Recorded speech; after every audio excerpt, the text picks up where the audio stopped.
So guys ఇప్పుడు మనం అయితే అహ్మదాబాద్లో అయితే అటల్ బ్రిడ్జ్ దగ్గర అయితే ఉన్నాము. ఈ బ్రిడ్జ్ చూడండి ఎలా ఉందో, కొంచెం విచిత్రంగా ఉంది. సో దీని లోపలికి వెళ్ళడానికి అయితే 50 రూపీస్ ఛార్జ్ చేశారు. సో చూడండి 50 రూపీస్ అనమాట. సో 50 రూపీస్తో ఇది మనకు మంచి వ్యూ ఇస్తున్నారు. చూద్దాం, వెళ్దాము. వర్షం పడతా ఉంది. సో గుజరాత్లోని ఎంతో ఫేమస్ అంటే ఇది, అందుకే వెళ్తా ఉన్నా. సో మన సైకిల్ కూడా అక్కడ పెట్టేశాను చెట్టు కింద.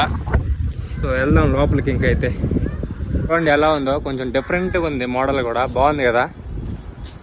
అహ్మదాబాద్ మంచి సిటీ అండి, చాలా బాగుంది చూడడానికి కూడా. సో ఇక్కడ ఈ టైల్స్ జారుతూ ఉన్నాయన్నమాట. నా షూలు అంత నున్నగా ఉన్నాయన్నమాట టైల్స్ అయితే.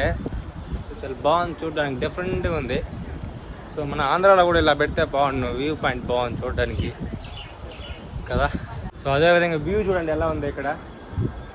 బ్రిడ్జ్ కానీ లొకేషన్ కానీ చాలా బాగుంది చూడడానికి కూడా. సో మీకు తెలిసి నేను 50 రూపీస్ పెట్టి దీని లోపల రావడం మేలా అనిపిస్తూ ఉందా మీకు? చూడండి ఎంత బాగుందో. కింద బ్రిడ్జ్ పైన మనం. వర్షం పడతానే ఉంది ఇక్కడ. చూడండి బ్యాక్గ్రౌండ్ ఎలా ఉందో, చాలా బాగుంది కదా. నాకైతే బాగానే నచ్చింది. సో ఇక్కడ వచ్చిన తర్వాత నాకైతే ఒక సాంగ్ గుర్తొస్తుంది. ఏం సాంగ్ అంటే మన ఆరెంజ్ మూవీలో ఉంది కదా, చిట్టి నగరం. ఆ సాంగ్ గుర్తొస్తుంది అనమాట.